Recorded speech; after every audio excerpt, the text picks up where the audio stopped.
magandang gabi po sa ating lahat. Narito na naman po si Len para sa ating ika-46 day ng ating sharing ng devotion video.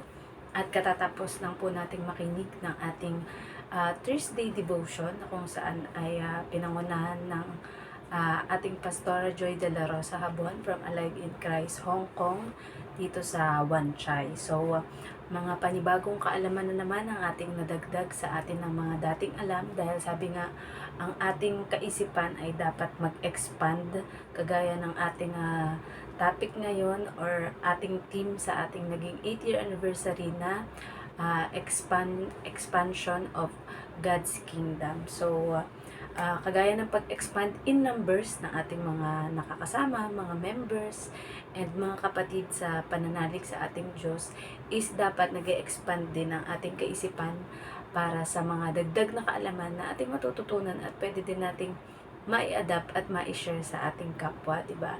And special mention din, I am thanking God dahil meron akong friend sa Facebook na dati pa siyang friend dun sa luma kong Facebook, and nag-message siya sa akin na nagpapasalamat siya that answered prayer siya kasi noon nung magkakwentuhan kami noon is yung natutuwa siya kasi nga pagiging OFW ko, nakapagpagawa na tayo by God's help ng sarili nating bahay, di ba? So, during the time na magkausap kami noon, dineclare ko lang sa kanya at pinag-pray ko kay God at nag-pray din siya na magkakaroon siya ng sarili niyang bahay. So, natutuwa siya na ibalita sa akin. Nakala ko nakalimutan niya na ako kasi for how many years na rin nung last na pagkakasama namin, but hindi niya ako nakakalimutan kasi alam niya na ako yung kasama niya na nag-pray doon. And so thankful ako kay God, na sabi ko thanks God dahil naging way yung pagkikita namin na yun and yung declaration ko sa buhay niya na makapagpagawa siya ng bahay. And take note ha, hindi lang isang palapag na bahay kundi 2 floor pa ng bahay, kaya sobrang saya ko dahil kumbaga naging instrumento tayo ni God to pray for her para sa deepest desire ng kanyang puso. And syempre, natutuwa tayo na nagpapatuloy siya sa paglilingkod at sa magandang relasyon sa ating Diyos. So, yan, binalita ko lang din po muna sa inyo. But, bago po tayo magpasimula ng ating pag-aaral ng devotion, huwag po natin kakalimutan na mag-pray sa ating Panginoon. Ama namin Diyos na makapangyarihan sa lahat, muli, nagpapasalamat po kami, Panginoon, para sa mga answered prayer, Panginoon, ng ating mga kapatid at mga naging kaibigan dito sa Hong Kong, Panginoon. And salamat po, Lord, dahil tunay na nakikita ng bawat tao, Panginoon, na kumikilos kayo, Panginoon, at sinasagot nyo ang bawat mga panalangin o hiling namin, Panginoon. Kaya ito ay aming hihilingin na nagmumula sa aming puso, Panginoon, at ang hangarin namin ay para sa ikabubuti, ikapapayapa, ikasasaya ng bawat isa, na lalong higit ang aming kapwa, Panginoon. And we honor you and we glorify your holy name, Lord God. At tunay na you are really good, Panginoon, all the time, Panginoon. Dahil ginagamit niyo bawat isa sa amin para maging instrumento. Hindi lang para mag-pray at mag-declare ng mga magagandang bagay para sa aming kapwa, Panginoon. Pagkus ay maibahagi din namin sa kapwa namin, Panginoon, ang inyong pag-ibig, kapatawaran, Panginoon, at libreng kaligtasan na ipinagkakaloob sa bawat isa, Panginoon. Lalong higit ang tatanggap sa inyong anak na si Jesus bilang Diyos at tagapagligtas, Panginoon. At alam po namin, Panginoon, na lagi niyo pinagkakaloob ang karunungan, Panginoon, na tanging nagmumula lamang sa inyo, Panginoon. At kami po ay mapunta sa pinakamababa, Panginoon, at kayo po ang pinakamataas sa aming magiging pag-aaral na ito, Panginoon. Salamat sa inyong gabay, sa ginawa na tinapos na inyong anak na si Jesus na pagliligtas sa amin at sa pagsama sa amin lagi ng banal na Espiritu para sa aming mga misyon na dapat gawin dito sa mundo, Panginoon. Ikaw siyang maghari, Panginoon, at mapapurihan sa aming magiging pag-aral. Muli, ibinabalik po namin ang lahat ng papuri at pasasalamat sa tanging pangalan ng bugtong na anak na si Jesus. Amen. So, narito na po tayo sa Lucas 18:9. Sabi dito, ang talimhaga ng Pariseo at ng maniningil ng buwis. Sinabi rin niya ang talinhagang ito sa mga taong matuwid ang tingin sa sarili at hinahamak naman ang iba. O, di ba? Message, dito naman ay pag-uusapan ang talinhaga tungkol sa isang pareseyo at maniningil na buwis.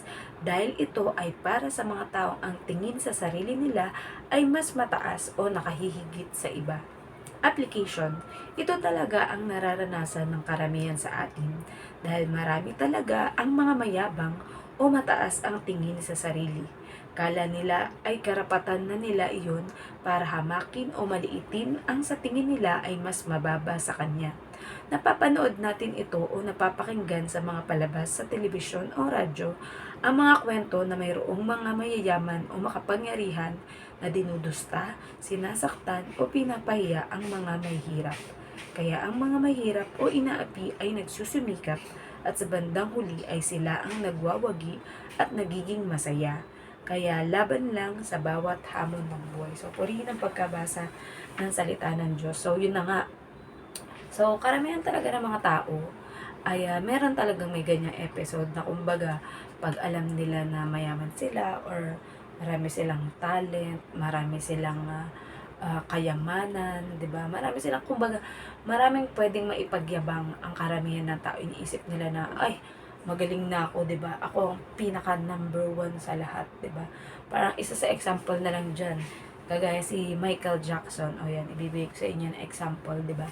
Na dahil naging sikat siya sa kanyang mga kanta at mga palabas, akala niya is magiging pangmatagalan na yung buhay niya, 'di ba?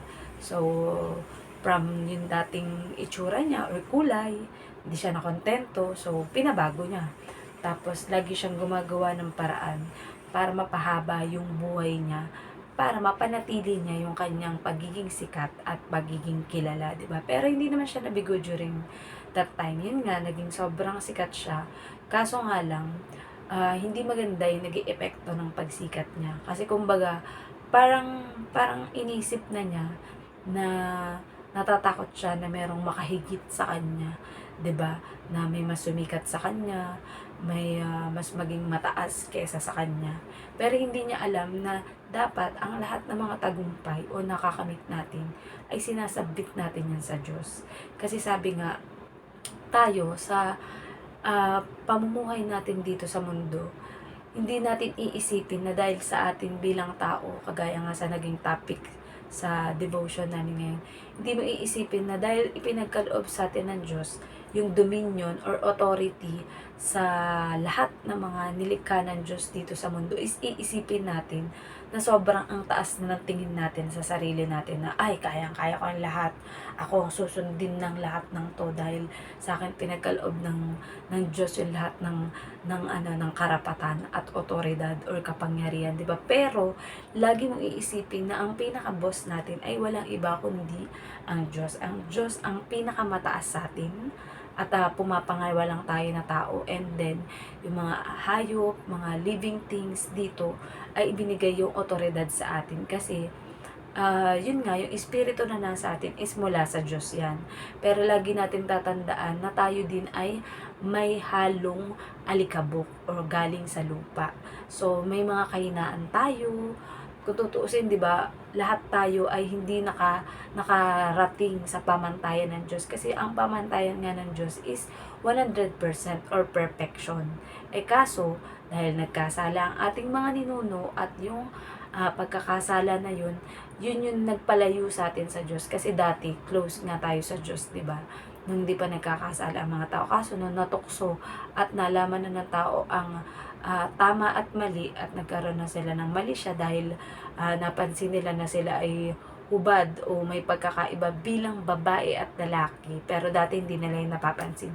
Pero nang kinain ng ating mga ninuno ang bunga ng kaalaman ng mabuti at masama, ayun na. Doon na nagsimula na napalayo na tayo sa Diyos. Na kumbaga, nagkaroon na tayo ng gap or hindi na tayo naging kaisa ng Diyos. Dati, kaisa tayo, talagang sobrang close, maganda yung relationship, 'di ba? Kaso, dahil sa nangyaring pagkakaroon ng kasalanan, nagkaroon na ng gap. Kumbaga, nagkaroon na tayo ng from dapat we are living in an eternal life na walang kamatayan. Pero dahil sa kasalanan, nagkaroon ng kamatayan. Di ba? Namatay yung espiritu natin bilang nagkasala. And tawag dito, pati yung relasyon natin sa Diyos. Pero syempre, gumawa ng paraan ang Diyos para hindi maputol yung ugnayan natin. Yun nga yung sa pamamagitan ng pagdadamit sa kahubaran ng mga tao. Kaya 'di ba, pag may kasalanan na isang tao, nahihiya siya. Kumbaga, ang mangyayari doon, ang itsura niya is hubad siya. Kasi kumbaga nakahayag sa mga tao yung kasalanan niya. Halimbawa, nagnakaw, pumatay, nangalon niya, 'di ba? Or nanchismis ng kapwa niya or nanira, 'di ba? So, kapag hayag kasi or nakikita yung iyong kasalanan, is mahihiya ka talaga, 'di ba? Pero, yun lang, yung sa iba, kapag pakiramdam nila sobrang matuwid na sila, which is alam naman natin na wala ibang matuwid, 'di ba? Kagaya tayo, nakakatayo lang tayo para mangaral or magpahayag ng salita ng Diyos. Yan ay dahil sa habag at grasya na ipinagkaloob sa atin ng Diyos, na kumbaga hindi tayo makakatayo pag sa sarili lang natin, kasi alam natin sa sarili natin na makasalanan tayo, may nagagawa tayong kasalanan every now and then, 'di ba? Kasi nga merong particles ng buhay natin na gawa sa lupa. So, yun yung sinasabing kagaya ni Paul, 'di ba? Gusto niyang gumawa ng mabuti or yung mabuti ang gawin. Kaso lang sa human nature kasi natin, meron pa rin tayong parang pagkaasal. Halimbawa sa hayop, 'di ba? Sa hayop, masasabi mo bang masama na kinain niya yung kapwa niya hayop para makasurvive siya, 'di ba? So, ganun din sa atin. Kumbaga, tayo ay namumuhay in carnal, sa carnal na buhay na para makasurvive din tayo sa buhay, 'di ba? Kailangan natin kumain ng hayop, kailangan natin kumain ng halaman, kailangan natin kumain ng isda. Syempre, hindi naman alam nung hayop na kakainin natin siya. Pero, kailangan kasi nating makasurvive sa buhay na ito. Kumbaga, kailangan natin kumain. Syempre, pag di tayo kumain, di ba, manghihina tayo. Kaso lang, ang iba kasing tao, porque alam nila na tawag dito makapangyarihan sila or may maibinigay na kayamanan or talento sa kanila ang Diyos, parang yun yung nagiging episode para sarilinin na lang nila. Kumbaga, sabi nga, pag pinagkalooban tayo ng Diyos ng kahit anong mga bagay, talent man yan, kayamanan, dapat i-share natin ito sa iba. Kasi, hindi naman natin to pwedeng i-share sa Diyos kasi syempre, Diyos nga ang may-ari ng lahat, di ba? Pero sabi ko, anong ginagawa natin sa kapwa natin is parang ginagawa na rin natin yung sa Diyos. Yung kumbaga, kapag nagbibigay ka sa iyong kapwa ng pagmamahal, pag-aalaga, pag-unawa, pagpapatawad, at tulong, ayan, iba't ibang klaseng tulong man, pinansyal, prayer, emotional, 'di ba, pakikinig sa mga problema nila at pagbibigay ng mga payo sa kanila. And tinuturuan mo rin sila. 'Di ba, tinuturuan mo sila about kay God, tinuturuan mo sila, halimbawa, may talent ka sa music, may talent ka sa pagsayaw, may talent ka sa paggawa ng mga tula or ng mga awit, 'di ba? Or pagluluto, ayan, paglilinis, ayan, pwede mo yung ibahagi sa kapwa mo. And kapag ang kapwa mo ay nakita mo na nag-e-excel o kumbaga, ang tendency kasi ng tao kapag yung pakiramdam niya na naangatan na siya or mas nahigitan na siya nung tinuruan niya is parang parang ayaw na niyang ibahagi sa iba kasi parang gusto niya, sarilinin niya na lang. Parang gusto ko sa akin lahat ng credits, gusto ko sa akin lahat ng papuri, di ba? Pero which is mali yun. Dapat maging willing tayo na ibahagi sa iba ang kung anong meron tayo o pinagkaloob sa atin ng Diyos. Kasi pag hindi natin na ibahagi yan at kinimkim lang natin sa sarili natin, parang kagayad lang din yan sa parable of the talents, di ba? Na binigyan ng iba't ibang level or amount ng may-ari, or sabihin na natin ng Diyos, ang bawat isa sa atin binigyan tayo ng iba't ibang mga kakayahan, talent o kayamanan. Pero kapag hindi natin ito ibinahagi sa iba, is baka bawiin pa sa atin ng Diyos, 'di ba? Pero kung halimbawa binigyan ka ng konti pero pinagyaman mo, ibinahagi mo sa iba at nagbunga ito, syempre mas matutuwa ang Diyos nun dahil kumbaga tumubo yung binigay niya sa iyo, 'di ba? Kaysa yung kagaya na isa na itinago lang sa ilalim ng lupa at kumbaga sinarili lang niya, di niya hinayaang tumubo man lang, is ginawa sa kanya ng ating Diyos, 'di ba? So, parang ganun lang din sa atin. Kapag may pinagkaloob sa atin ng Diyos, huwag tayong matatakot na ibahagi ito sa iba, bagkus maging masaya tayo kapag nakita natin na nagbunga ang ating mga itinanim at tinuro sa ating kapwa, dahil yun naman ay para sa kalwalatian at pagpapasalamat nila para sa Diyos, di ba? Yung kahit hindi na sa atin magpasalamat dahil tinuruan natin or tinulungan natin, pero masigit kapag nagpasalamat sila sa Diyos, ay sobrang credited na yun bilang kayamanan mo sa kalangitan. Ayan, kagaya yan nga na hindi ko akalain na yung isa sa kaibigan natin dati na ipinag-pray lang natin na magkaroon na din siya ng sarili niyang bahay dahil sa pagiging OFW niya dito sa Hong Kong.